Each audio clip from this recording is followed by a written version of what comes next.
जीवनमा जीवनलाई परिवर्तन बनाउनु छ भने तपाईले चाहे मात्रै जीवनलाई परिवर्तन गर्न सक्नुहुन्छ।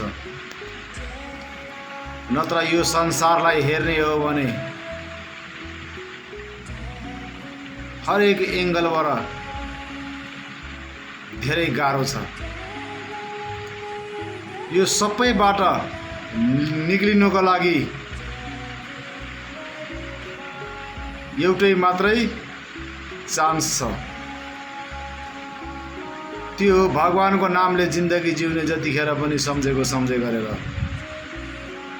जसले जतिखेर पनि भगवानलाई चिन्न सक्यो, नाम लिन सक्यो, त्यसले जीवनलाई चेन्ज गर्न सक्यो। नत्र यो दुनियाँमा जीवनलाई परिवर्तन बनाउने भगवानको नामले बाहेक केहीले पनि ठीक पार्न सक्दैन।